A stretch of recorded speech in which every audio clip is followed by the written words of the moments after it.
आज की सबसे बड़ी खबर, अमेरिका ने 104 भारतीयों को हथकड़ी और बेड़ियों में बांधकर एक सैन्य विमान से भारत भेज दिया। 24 घंटों का सफर, सिर्फ एक टॉयलेट और पैरों में बेड़ियां। ये कैसा न्याय? मोदी सरकार क्यों चुप है? क्यों नहीं उठाई आवाज? क्या भारत अब अमेरिका का गुलाम बन गया है? आज हम आपको दिखाएंगे वो तस्वीरें जो भारतीय मीडिया को दिखाने की इजाजत नहीं है। सोचिए, अगर कोई देश अमेरिकी नागरिकों को हथकड़ियों में जकड़कर भेजे तो क्या होगा? अमेरिका की सरकार तुरंत भड़क जाएगी। लेकिन जब अमेरिका ने भारतीयों को क्रिमिनल की तरह डिपोर्ट किया तो मोदी सरकार ने मौन साध लिया। यह भारत के सम्मान पर सीधा हमला नहीं है, यह है हमारे भारतीय भाई जिन्हें अमेरिका ने एक मिलिट्री और कार्गो प्लेन में फेंक दिया। मुंह पर मास्क, हाथों में हथकड़ी, पैरों में बेड़ियां। यह कैसा बर्ताव दो खूंखार आतंकियों के साथ भी नहीं किया जा सकता। लेकिन सवाल यह है कि मोदी सरकार ने इस पर एक शब्द भी क्यों नहीं कहा? क्या मोदी सरकार अमेरिका के आगे सिर झुका चुकी है? जब चीन ने गलवान में हमारे सैनिकों पर हमला किया था तब भी मोदी सरकार चुप थी। जब कनाडा में भारतीय राजनीतिक को देश से बाहर निकाला गया तब भी मोदी सरकार चुप थी। और अब जब अमेरिका ने हमारे 104 भारतीयों को गुलामों की तरह भेज दिया तब भी मोदी सरकार मौन है। विदेश मंत्री एस जयशंकर कहते हैं कि अमेरिका भारत का सबसे अच्छा दोस्त है। लेकिन सवाल यह है कि दोस्त ऐसा व्यवहार करते हैं? यह सब डोनाल्ड ट्रंप की कट्टर इमिग्रेशन नीति का नतीजा है। ट्रंप ने गैरकानूनी तरीके से आने वाले लोगों को क्रिमिनल घोषित कर दिया। लेकिन क्या भारतीय सरकार अपने ही नागरिकों के लिए खड़ी नहीं हो सकती?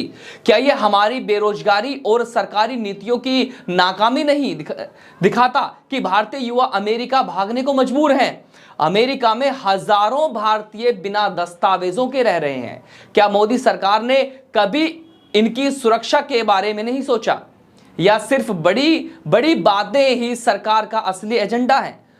अब कांग्रेस ने इस मुद्दे पर मोदी सरकार से जवाब मांगा है। उन्होंने ट्वीट किया कि हमारे नागरिकों को अपमानजनक तरीके से भेजना शर्मनाक है। मोदी सरकार को अमेरिका से जवाब मांगना चाहिए। लेकिन क्या सिर्फ ट्वीट करने से न्याय मिलेगा? क्या विपक्ष भी सिर्फ बयानबाजी कर ही रह जाएगी? क्या राहुल गांधी इस मुद्दे को संसद में उठाएंगे? क्या सरकार को मजबूर किया जाएगा कि वो अमेरिका से इस पर जवाब मांगे? या फिर यह मामला भी मीडिया की सुर्खियों से गायब हो जाएगा? सोशल मीडिया पर लोगों का गुस्सा फूट रहा है। शेम ऑन मोदी और इंडियंस लाइव्स मैटर ट्रेंड कर रहा है। यूट्यूबर ध्रुव राठी ने भी इस पर ट्वीट किया। 24 घंटे की फ्लाइट, एक टॉयलेट, हथकड़ी और बेड़ियां, ये अमानवीय है। क्या मोदी सरकार इसमें शामिल है? लोग कुछ पूछ रहे हैं कि अगर अमेरिका में किसी भारतीय को चोट लगती है तो मोदी सरकार तुरंत ट्वीट कर देती है। लेकिन अब सब शांत क्यों हैं? क्या सरकार सिर्फ एनआरआई करोड़पतियों के लिए काम करती है?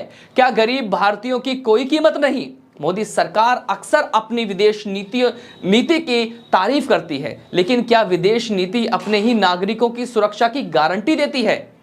अगर मोदी सरकार को सच में भारतीयों की चिंता होती तो क्या वो अमेरिका को इस अमानवीय हरकत पर जवाब देने के लिए मजबूर नहीं करती?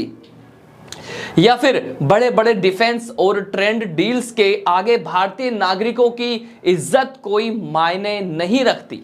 तो दोस्तों, आज आपने देखा कि कैसे अमेरिका ने हमारे भारतीय भाई बहनों को अपमानजनक तरीके से भेज दिया, कैसे मोदी सरकार ने चुप्पी साध ली, कैसे मीडिया को इस खबर को दबाने के लिए मजबूर किया गया।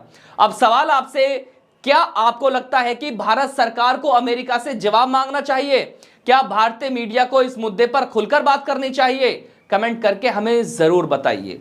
और अगर आप अहम सत्ता पर पहली बार आए हैं तो चैनल को सब्सक्राइब करें और बेल आइकन दबाएं ताकि आपको हर सच्ची और बेबाक खबर सबसे पहले मिल सके।